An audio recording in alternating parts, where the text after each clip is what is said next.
কোন দোয়া পরে ঘুমালে ভালো ঘুম হয়? ঘুম একটি আল্লাহ তাআলার অফুরন্ত নিয়ামত এবং দান।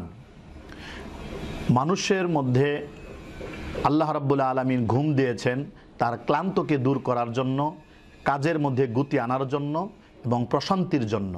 কোরআনে কারীমের মধ্যে আল্লাহ তাআলা বলছেন, ওয়াজআলনা নাওমাকুম সুবাতা, আমি তোমাদের জন্য ঘুমকে শান্তির বাহন বানিয়েছি। এই ঘুম অনেক ক্ষেত্রে দেখা যায় শত চেষ্টা করেও আসে না। সাধারণত ঘুম না আসার কারণ যেগুলো হচ্ছে, কোনো মানুষের মধ্যে যদি শারীরিক বা মানসিক কোনো পেরেশানি থাকে তো ওই ক্ষেত্রে ঘুম আসে না। সুতরাং ঘুমকে ভালোভাবে আসার জন্যে যে জিনিসটা হচ্ছে, এটা চিন্তামুক্ত থাকা।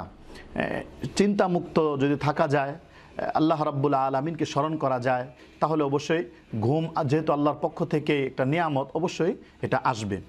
তাছাড়া বিভিন্ন হাদিসের মধ্যে এবং কিতাবের মধ্যে যে সমস্ত নিয়ম কানুনগুলো উল্লেখ করা হয়েছে, সেগুলো যদি আমরা পালন করতে পারি তাহলে আমাদের দিলের মধ্যে একটা প্রশান্তি আসবে, চিন্তামুক্ত থাকা যাবে এবং চিন্তামুক্ত থাকলেই বিছানায় শোয়ার সাথে সাথে ইনশাআল্লাহ ঘুম আসবে।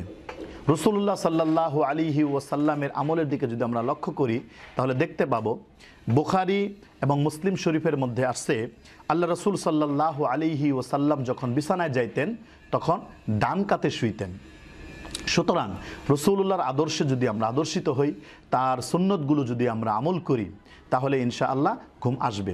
তো এই ক্ষেত্রে যেই জিনিসগুলো করণীয় হচ্ছে, প্রথমে অজু সহকারে ঘুমানো। এই অজু সহকারে ঘুম আসলে একটা মনের মধ্যে তৃপ্তি আসে এবং এটার অনেক ফজিলতের কথা হাদিসের মধ্যে এসেছে। যেমন এক হাদিসের মধ্যে এসেছে, কোনো মানুষ যদি অজু করা অবস্থায় রাত্রিবেলা শয়ন করে ঘুমায়, যদি ওই রাত্রের মধ্যে তার ইন্তেকাল হয়ে যায়, তাহলে আল্লাহ রাব্বুল আলামিনের কাছে সে অবশ্যই মোমেন বান্দা হিসেবে শহীদের মর্যাদা লাভ করবে। আরও উল্লেখ হয়েছে, যদি সে মারা না যায় তথা সজাগ হয় সকালবেলায়, তাহলে সে অনেক সোয়াবের অধিকারী হয়ে জাগ্রত হবে। এজন্য এক নাম্বার হলো উজু সহকারে ঘুমানো। 2 নাম্বার হচ্ছে ডান কাতে শোয়া। রাসূলুল্লাহ সাল্লাল্লাহু আলাইহি সাল্লামের অন্যতম একটা আদত ছিল, অভ্যাস ছিল যে নবীজি ডান কাতে শুইতেন এবং ডান কাঁধের মধ্যে, নিচের গালের মধ্যে হাত রেখে ঘুমোতেন পার্শ্ব করে। এছাড়া রাসূলুল্লাহ সাল্লাল্লাহু আলাইহি ওয়াসাল্লামের আমলের মধ্যে আরও দেখা যায়, রাসূলুল্লাহ সাল্লাল্লাহু আলাইহি ওয়াসাল্লাম যখন বিছানায় যাইতেন তখন 2 হাত এভাবে একসাথে মিলিয়ে নিতেন। এরপরে সূরায়ে ইখলাস, কুল হুয়াল্লাহু আহাদ সূরা এবং সূরায়ে ফালাক, সূরায়ে নাস, কুল ইয়া আইয়ুহাল কাফিরুন, এই সমস্ত সূরাগুলো পড়ে সেখানে ফু দিয়ে শরীরের মধ্যে এরকমভাবে মালিশ করতেন। এগুলোর মাধ্যমে এক তো হলো শয়তানের ওয়াসওয়াসা থেকে আল্লাহ তাআলার কাছে হেফাজত কামনা করা, কারণ অনেক সময় শয়তান মানুষকে বিরক্ত করার জন্যে, মানুষকে ক্ষতিগ্রস্ত করার জন্যে, মানুষকে এরকমভাবে বিভিন্ন কাজের মধ্যে ডিস্টার্ব করার জন্যে ওয়াসওয়াসা দিয়ে থাকে।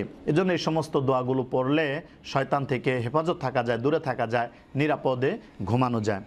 এছাড়া কিছু দোয়া আছে, এই সমস্ত দোয়াগুলো পড়লে আরও ঘুম ভালো হয় এবং তাড়াতাড়ি ঘুম আসে।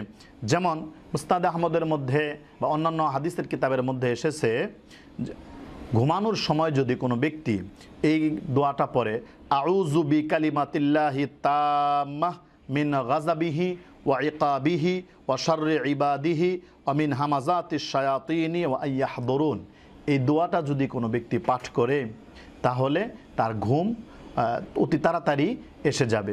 কারণ এখানে যে কথাগুলো বলা হয়েছে যে আমি আউযু বিকালিমাতিল্লাহি তাম্মাতি, যে আমি পরিপূর্ণ বাক্যের মাধ্যমে, পরিপূর্ণ বাণীর মাধ্যমে আল্লাহ তাআলার কাছে আশ্রয় চাচ্ছি, মিন গাযাবিহি, তার রাগ থেকে, ওয়া ইকাবিহি, তার শাস্তি থেকে, ওয়া শাররি ইবাদিহি, এবং তার বান্দাদের ক্ষতি থেকে, আমিন হামাজাতিশ শায়াতিন ওয়া ইয়াহদুরুন, এবং শয়তানের প্ররোচনা এবং ওয়াসওয়াসা থেকে। কত সুন্দর এই বাণীগুলো।